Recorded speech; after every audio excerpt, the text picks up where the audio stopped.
आपका यूनिक प्रज्ञान यूट्यूब परिवार में मैं प्रज्ञान सर हार्दिक स्वागत करता हूं, वंदन करता हूं, अभिनंदन करता हूं। प्यारे साथियों, पाठचर्या होने वाली है काफी महत्वपूर्ण, क्योंकि आज की इस विहंगम दृष्टि अध्ययन श्रृंखला में हम लोग बड़े ही महत्वपूर्ण तथ्यों पर चर्चा करने वाले हैं। तो आज की यह पाठचर्या प्रारंभ की जाए उससे पूर्व अगर वीडियो को पहली बार देख रहे हैं तो चैनल पर नए हैं तो कृपया चैनल को सब्सक्राइब, वीडियो को लाइक और शेयर करना बिल्कुल न भूलें। तो बिना समय गंवाए प्रारंभ करेंगे आज की पाठचर्या और देखेंगे आज की पाठचर्या का अध्ययन बिंदु।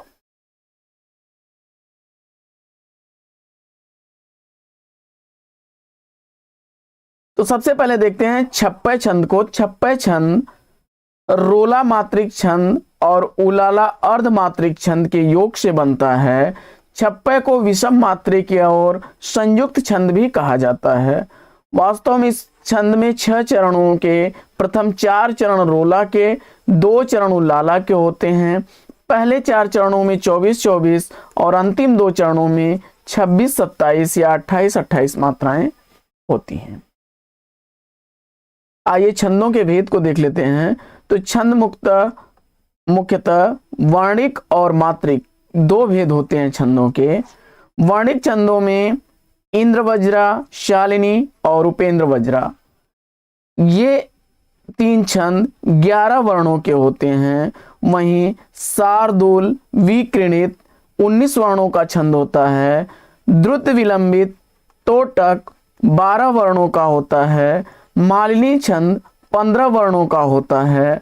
वहीं मंदाक्रांता शिखरणी 17 वर्णों के छंद होते हैं, जबकि वसंत तिलका 14 वर्णों का छंद होता है। वर्णिक छंद में वर्णों के आधार पर छंदों की गणना की जाती है। वहीं मात्रिक छंदों में मात्रा के आधार पर गणना होती है। 4 मात्राओं वाला छंद अरिल और पद्धरी है। 28 मात्राओं वाला छंद हरगीतिका छंद है। 11 मात्राओं वाला छंद अहिर है।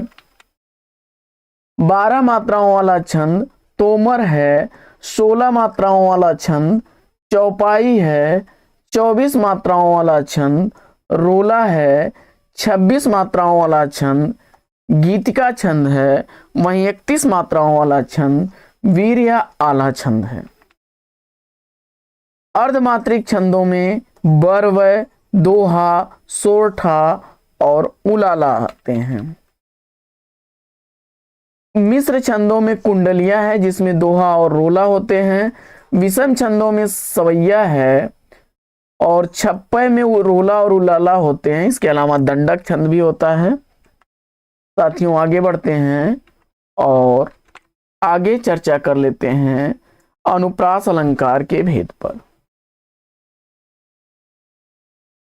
लाटानुप्रास का उदाहरण आपको दिया गया है कि पूत सपूत क्यों धन संचय, पूत कपूत क्यों धन संचय।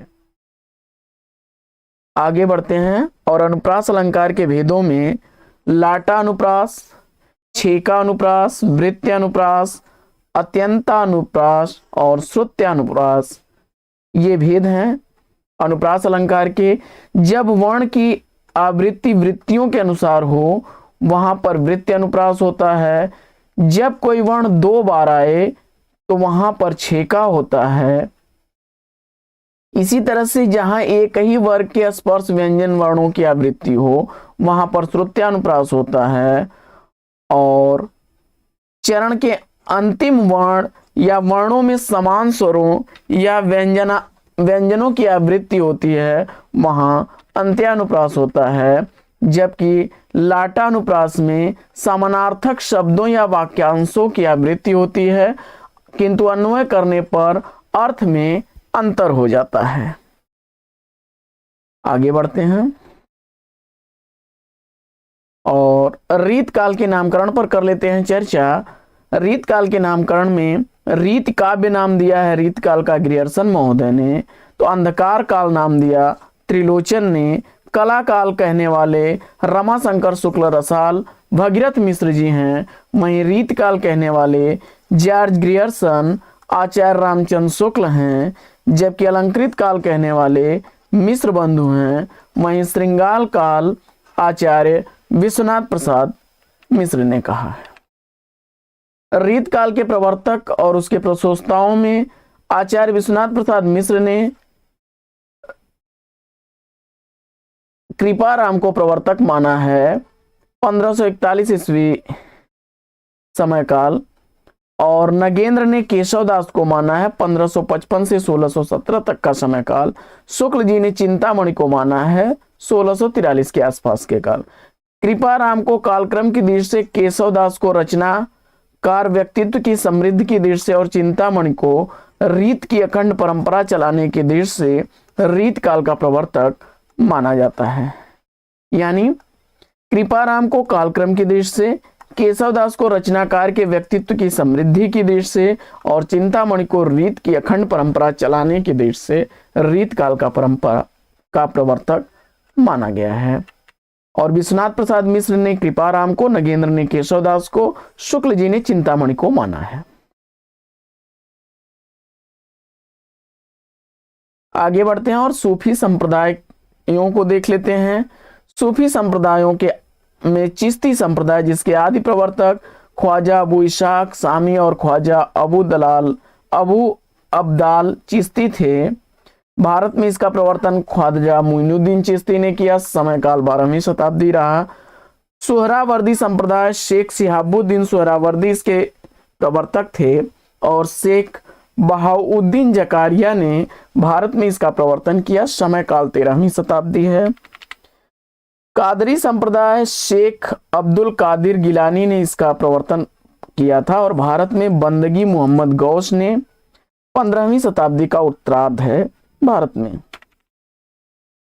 आगे बढ़ते हैं, आदिकाल के नामकरण पर फटाफट करते हैं चर्चा। कई बार आपने रिपीट किया है, फिर रिपीट कर लेते हैं। चरण काल कहने वाले हैं ग्रियर्सन महोदय। प्रारंभिक काल कहा है मिश्र बंधुओं ने। प्रारंभिक काल गणपत चंद्र गुप्त ने और बीज वपन काल महावीर प्रसाद द्विवेदी जी ने कहा। वीर गाथा काल आचार्य रामचंद्र शुक्ल ने कहा। तो सिद्ध सामंत काल कहने वाले राहुल सांकृतायन है, तो वीर काल की संज्ञा दे दी विश्वनाथ प्रसाद मिश्र ने। संधि एवं चारण काल कहने वाले रामकुमार वर्मा है। आदिकाल कहा है हजारी प्रसाद द्विवेदी ने, तो जयकाल कहा है रमाशंकर शुक्ल रसाल ने। आधार काल कहने वाले मोहन अवस्थी और सुमन राजे हैं। सुमन राजे और मोहन अवस्थी दोनों लोगों ने आधार काल कहा। अपभ्रंश काल धीरेन्द्र वर्मा ने कहा, तो उद्भव काल वासुदेव सिंह ने कहा है। प्राचीन काल की संज्ञा शंभुनाथ सिंह ने दी है, तो अंधकार काल कमल कुल श्रेष्ठ ने कहा। आविर्भाव काल कहने वाले हैं शैलेश जैदी। कुछ पुस्तकों में जो है प्रारंभिक काल का आरंभिक काल जो है मिश्र बंधुओं ने दिया है, ऐसा लिखा गया है, लेकिन उनकी पुस्तक मिश्र बंधु विनोद में प्रारंभिक काल का ही प्रयोग किया गया है। आगे बढ़ते हैं, हिंदी का पहला कवि मानने वालों को देख लेते हैं। तो शिव सिंह सेंगर ने हिंदी का पहला कवि पुष्पदंत या पुंड को माना। तो गणपत चंद्र गुप्त ने शालिभद्र सूरी को माना। स्वयंभू को रामकुमार वर्मा ने माना। तो सरापा को राहुल सांकृतायन जी ने। हजारी प्रसाद द्विवेदी जी ने अब्दुल रहमान को माना। तो बच्चन सिंह विद्यापति को आदिकाल का पहला कवि मानते हैं। रामचंद्र शुक्ल चंद्र बरदाई को मानते हैं। आगे बढ़ते हैं और द्विवेदी काल के कुछ प्रमुख कवियों को देख लेते हैं। तो महावीर प्रसाद द्विवेदी, मैथिली शरण गुप्त, अयोध्या सिंह उपाध्याय, हरिऔध जगन्नाथ दास रत्नाकर, श्रीधर पाठक, मुकुटधर पांडे, ये लोग द्विवेदी युग या जागरण सुधार काल के प्रमुख कवि हैं। महावीर प्रसाद द्विवेदी जी का जन्म 1864 ईस्वी रायबरेली दौलतपुर में हुआ था। मृत्यु 21 दिसंबर 1929 ईस्वी को रायबरेली में हुई थी। पिता का नाम राम सहाय द्विवेदी था। सरस्वती पत्रिका का संपादन 1903 ईस्वी से 1920 ईस्वी तक किया। इनके द्वारा लिखे गए मौलिक काव्य ग्रंथों में देवी स्तुति शतक, कान्य कुब्जावली व्रतम, समाचार संपादकत्व, नागरी और कान्य कुंज, अबला बिलाप प्रमुख हैं। आगे बढ़ते हैं, मैथिली शरण गुप्त को देखते हैं। तो गुप्त जी का झांसी चिरगांव में जन्म हुआ था 1886 ईस्वी में और 1964 ईस्वी में इनकी मृत्यु हुई थी। शेठ राम शरण दास इनके पिता थे और आचार्य महावीर प्रसाद द्विवेदी इनके गुरु थे।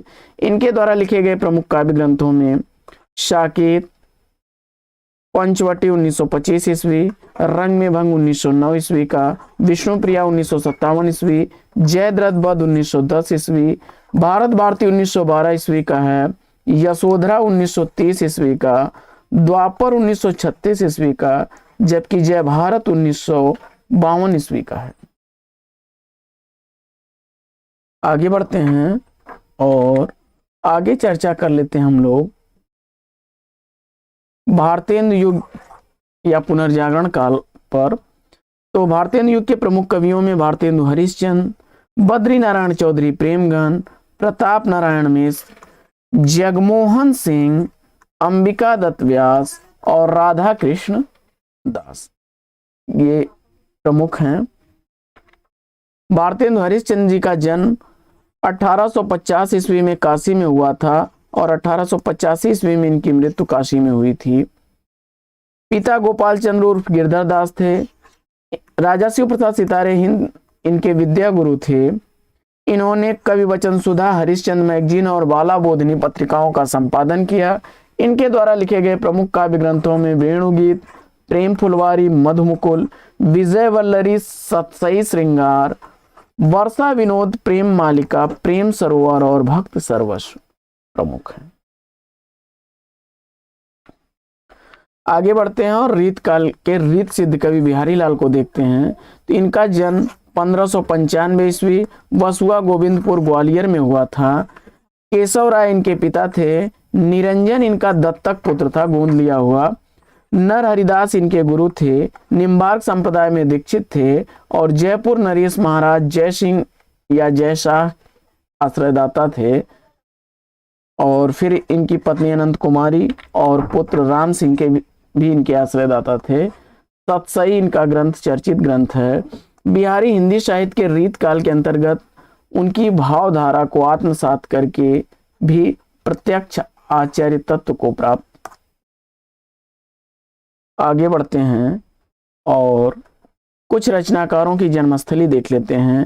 अमीर खुसरो की पटियाला एटा, कबीरदास की लहरतारा काशी, रैदास का जन्म काशी, तुलसीदास का राजापुर बांदा, मीराबाई का चौकड़ी राजस्थान, तो वहीं चिंतामणि का तिकवा कानपुर।